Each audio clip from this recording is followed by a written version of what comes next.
পশ্চিমবঙ্গ ছাত্র সমাজের ডাকা নবান্ন অভিযান কর্মসূচি, যে কর্মসূচির দিন গত মঙ্গলবার আহত হয়েছিলেন কলকাতা পুলিশের সার্জেন্ট দেবাশিস চক্রবর্তী। ইটের ছোড়া আন্দোলনকারীরা ইট ছুঁড়েছিল, যার জেরে আহত হয়েছিলেন দেবাশিস চক্রবর্তী। এবার তাকে চিকিৎসার জন্য হাসপাতালে নিয়ে যাওয়া হচ্ছে, হায়দ্রাবাদে নিয়ে যাওয়া হচ্ছে। হায়দ্রাবাদে এলভি প্রসাদ হাসপাতালে তাঁর চিকিৎসা হবে।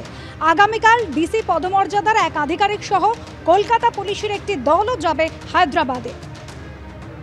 গত 27শে আগস্ট নবান্ন অভিযানের দিন আন্দোলনকারীদের ছোড়া ইটের ঘায়ে চোখে গুরুতর আঘাত পেয়েছিলেন এই কলকাতা পুলিশের সার্জেন্ট দেবাশিস চক্রবর্তী। গত 27শে আগস্ট পশ্চিমবঙ্গ ছাত্র সমাজের ডাকা নবান্ন অভিযানে ইটের ঘায়ে চোখে আঘাত পান কলকাতা পুলিশের সার্জেন্ট দেবাশিস চক্রবর্তী। সেই দেবাশিস চক্রবর্তী চোখের চিকিৎসা করাতে এই রাজ্য ছেড়ে হায়দ্রাবাদ যাচ্ছেন। হাওড়া সেকেন্দ্রাবাদ ফলকনামা এক্সপ্রেসে এই কলকাতা ছাড়লেন দেবাশিস চক্রবর্তী। তাকে ছাড়তে হাওড়া স্টেশনে এসেছিলেন অন্যান্য পুলিশ আধিকারিক থেকে শুরু করে পাড়ায় তার যারা বন্ধুবান্ধব, তার সঙ্গে গেলেন তার স্ত্রী এবং পরিবারের অন্যান্য সদস্যরা। এলভি প্রসাদ আই ইনস্টিটিউটে আগামীকাল চিকিৎসকদের পরামর্শ নেবেন দেবাশিস চক্রবর্তী।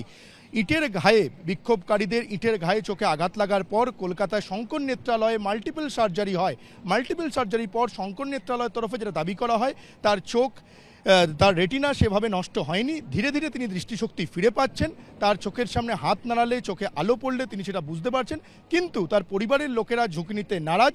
কলকাতা থেকে হায়দ্রাবাদে তার চোখের চিকিৎসা করাতে নিয়ে গেলেন তার পরিবারের সদস্যরা। অন্যান্য পুলিশ আধিকারিকরা তাকে হাওড়া স্টেশন পর্যন্ত ছাড়তে এসেছিলেন।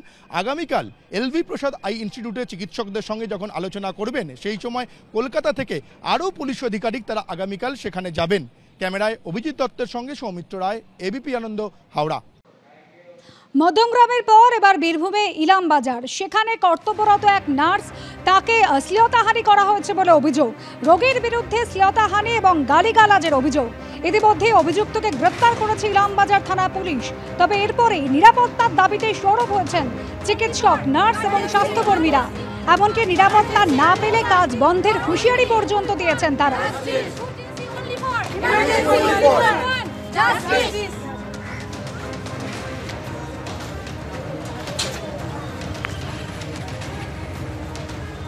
Only for emergency, only for emergency and no safety. Don't give me. We want justice. Emergency only for emergency only for. আমাদের এখানে নিরাপত্তা বলে অ্যাকচুয়ালি আমরা কিছু নিরাপত্তা বোধ করিই না, কারণ এখানে কোনো সিভিক থাকে না। সিভিক যদি ইমার্জেন্সি অ্যাক্সিডেন্ট হয় তখন হচ্ছে সিভিক এসে ইনফরমেশন কালেক্ট করে। আর রেয়ার মানে খুব একজন দুজন হচ্ছে সিভিক এখানে ডিউটি করে। আর এমনি যদি ঝামেলা হয় সেখানে আমাদেরকে ইনফর্ম করতে হবে, তারপর সিভিক আসবে।